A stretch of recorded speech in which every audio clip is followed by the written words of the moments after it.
Recently, when I was in Chennai, a devotee who used to work at Narsapuram College visited me. He used to get a salary of 2,500 rupees per month. When his father passed away, he was allotted this job. Once in a while, he used to visit Jinuru also.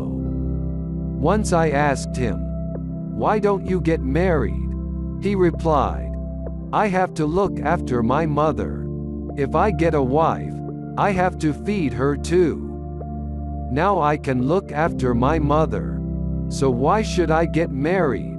Later he studied BSc, somehow learned computers, and earned a job in Chennai for a salary of 60,000 rupees per month. When I went to Chennai, he found my address and came to me. He said, "Now I have a job with earnings of 60,000 per month. I am also an income taxpayer now. I got married. My wife has studied MTech.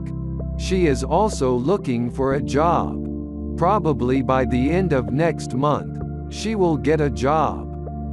Saying so, he placed 15,000 rupees at my feet, asking me to utilize it for any noble purpose. I was reminded of his poverty-stricken life in Narsapuram, so I did not feel like accepting that money. Hence I told him, "This money belongs to me. However, I would like to save it in your pocket." Saying so, I tried to put the money back into his pocket. He sensed my thinking and said, "All the while, you only remember my Narsapuram life. By your grace, now I have no other deficit. So you must accept this money. It doesn't matter, even if you throw it in the Jinuru water canal. I won't mind even if you throw it out before me." Saying so, he returned the money.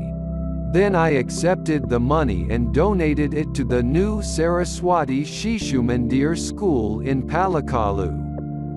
Whoever donates there is granted income tax exemption. I collected the income tax exemption related papers and sent them to Chennai through courier. Accepting that money was as painful as getting water by squeezing a wet cloth.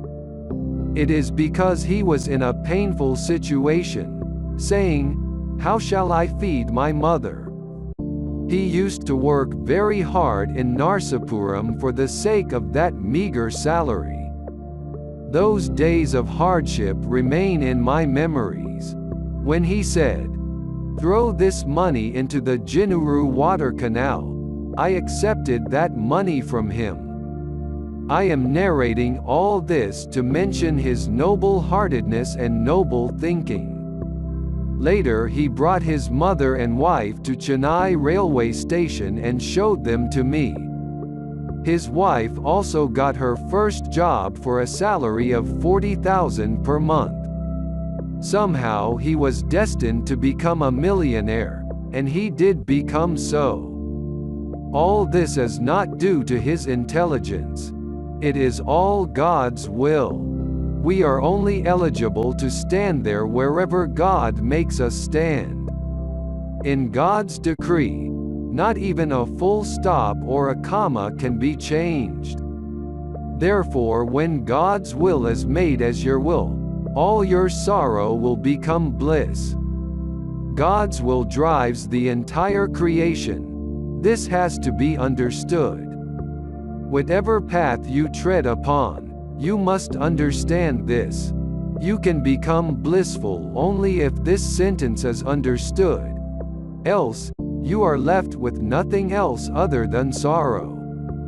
This sentence alone constitutes an Upanishad.